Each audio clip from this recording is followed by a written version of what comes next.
tell you my problems, meditating my silence. But I keep pushing my pen, rotating my stylus. Brokenness feeling like sin, I know. A video to react to today, but first I'm gonna get some breakfast. Gon' follow, all the fake friends gon' pile up.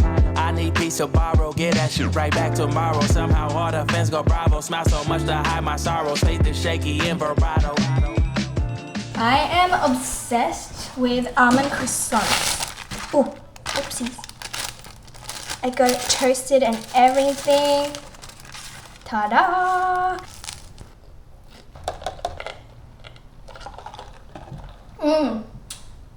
Iced oat latte, you already know. Okay, let's react to this video. I have my laptop here right now.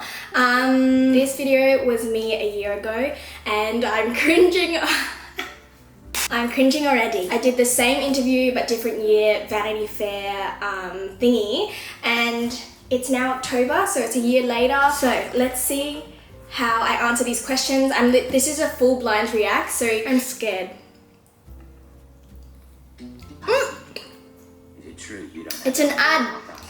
That alone, the fact that there's an ad on my video now because I hit the milestone where you're able to monetize your videos, crazy. That in itself is amazing. So I'm proud of myself. Your business moving full steam ahead. Subscribe. I'm scared. Okay. My old bedroom. In honor of October 18th, which is the date that Billie Eilish usually does this video after watching. Skipping, sorry. My name is Adelle Grace Cerner. Adelle Grace Cerner. Adelle Grace Cerner. I am 24 years old. I am 25 years old. I'm 26 years old. I'm on the other end of the 20s, and you know how you tick boxes? I'm in like the older category, and it's crazy. It's like 26 to like 30 something, which is new. So I still feel 24, to be honest. I have 247 subscribers. I don't know if I'm going to include that in the video. I have I'm gonna cry. 590 subscribers. How much? 590 subscribers. I have 1,630 subscribers. That is insane to me. Don't know why that makes me want to cry. It's because I can feel like how almost insecure I was about starting a YouTube channel because I love videos. Next question. How often do you post on YouTube and why? Why is this a question? So I do it whenever I feel like it, but I would love to post more. I'm trying to post weekly. But as of today, I've only posted twice in a row. So I've been slack lately. So yeah, I'm still trying to post that once a week. And the reason why I post now, I can confidently say, is the fear of being judged online does not outweigh my fear of not doing something that I genuinely enjoy because of what other people would think, if that makes sense. To Adele from 2021, I've posted every single week since I moved to Sydney. Moving to Sydney gave me that push and like the motivation and also the environment, like the fact that I have my own apartment and I can make content here without like intruding on anyone's space really, besides Atta's. I can post consistently and I'm doing a lot more here. I look at Sydney as being a blessing in that sense because it really just pushed me forward when it came to content creating. Describe this year in one word. Unpredictable, chill. One word to describe this year? Uncomfortable, maybe. Very uncomfortable, but it's a good thing, you know, but I'm like completely out of my comfort zone. What was your favorite memory this year? Being at home with Atta and just like sitting in bed with our matching pajamas. That's probably my favorite memory this year. The fact that my sister got married, that entire wedding season was so fun. Every single time I would fly to Adelaide, or recently when my family have come to visit me in Sydney. Next question is, what was the biggest challenge this year? I think the biggest challenge this year is mental health and feeling really limited. This year, feeling like every day is repetitive and you just feel stuck, but it's not a bad thing. I'm just ready for some change. I think change I did get from moving to Sydney.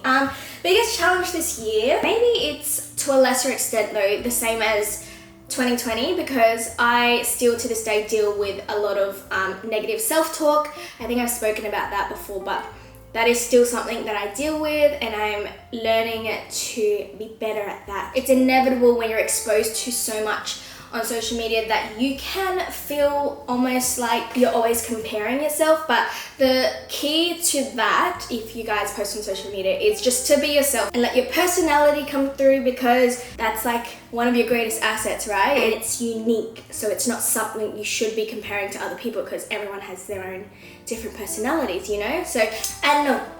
Name a song that reminds you of this year. Savage from Meg Thee Stallion. I think that's when like COVID started, so that's Savage. just Essence from WizKid. Anything BTS. I wish I... But if I'm talking in terms of social media, the song that comes to mind for me is the Elevator music song. Oh no, is that the... Oh my gosh, wait, hold on, my B-reel went off. I got almond croissant on my lip. That's funny. Anyways, next cue is what YouTubers have you been watching? Jess Conti, Lost LeBlanc. Okay, off the top of my head, it's Michelle Choi, your mum Ashley, my fam, Kelly Bukasa, and their gang. I love watching them. If I was in New York, I would want to live with them. TBH. Colleen Diaz, whenever she posts, she doesn't post a lot, but BTS. Bangtan TV, if that counts. Lauren Geraldo, I watch her a lot as well. Yeah, those are the ones that I keep up with. Not one of those YouTubers are Australian. Who do you guys watch and that's like an Australian YouTuber? Because I just feel like there's a kind of a gap when it comes to Australian YouTube videos. So if you have recommendations, let me know. What are you most thankful for this year? My sister and my boyfriend, they've been my rock this whole year. They've really carried me. Still, I am most thankful for living in Sydney. I have loved it. It's been such a good journey, lifetime experience. Guys, if you are in your 20s and kind of have a desire to just live away for a little bit, it's worth it. Even if it's like 3 months, 6 months, whatever, it is life-changing, and yeah, I've loved it. You guys have kept me company while I've been living in Sydney. No friends, no family. You guys are literally that for me, so thank you. I honestly don't know what I would do in my spare time. Actually, you know what I'm really thankful for? K-dramas.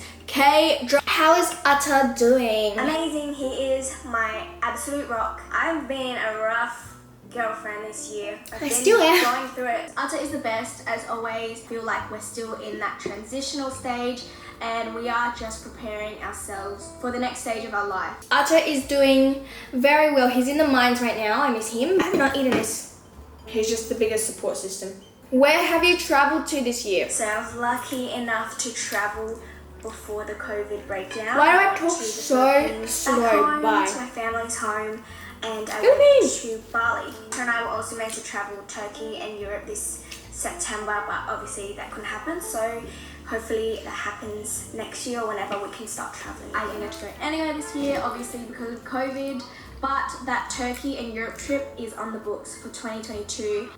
So Turkey and Europe did not end up happening this year because we moved to Sydney, but it's booked. It's booked, it's official. You guys already know, but it's booked for February. But to answer the question, I've done a lot of like interstate travel, obviously from Adelaide to Sydney, went to the Gold Coast as well for our anniversary. What has been your biggest lesson this year? Being able to say no, or learning to say no to things that don't align with who you are, and knowing that that's okay. Because normally I'm such a people pleaser. Maybe take risks while you can, while you're still healthy, while you're still young, while you have little responsibilities. I wonder why I said that. The biggest lesson, I'm a broken record at this point, because I said this last week, but is to just cherish the people that you love and be very intentional with the time that you're spending with them. Being distanced from my parents especially, I would just notice, you know, they're only gonna get older and I want to be able to like make the best memories with them. Even the little moments, like them just picking me up from the airport, it's like such a special memory for me. Like every little moment is a special moment for me. So that's my biggest lesson this year, and I'm grateful for the distance for making me realize that now rather than when it was too late. What advice do you have for yourself for next year? God is always there. He's right next to you even when he feels distant. I would say just have fun and vlog everything and you'll have fun. I did! Good job, me. Same thing, just have fun, enjoy it. These are like your prime years. Chase whatever dream you feel like you have. Stop caring about what you think other people will think about you, because no one cares. So yeah, just do it. Just like be Be bold. Where do you see yourself in 1 year? I see myself in my own home. I see myself in my own home. I thought my house would be built already. No, girl. But in 1 year's time, my house will be built, so I will be in my own home. My house is at the last stages of its build, so we're getting there, okay? I'm gonna redo this video in 2022. Yeah, girl. Where do I see myself in a year? I would hope to see myself in the Philippines, to be honest. Like, I keep telling my parents to freaking come to the Philippines with me for like 3 months. I want to live there. Otherwise, I'm gonna be in a new house and I'm gonna be with my family and they're gonna come over all the time. My sister and my brother-in-law will have a baby by then, so I'll be an obsessed auntie again. Arthur and I will hopefully be traveling a lot more. Very adventurous, very uncertain, very flexible. Thank you for watching this with me and cringing with me. We'll do this again in a year, maybe. Let's see how we're going. I'll see you next week.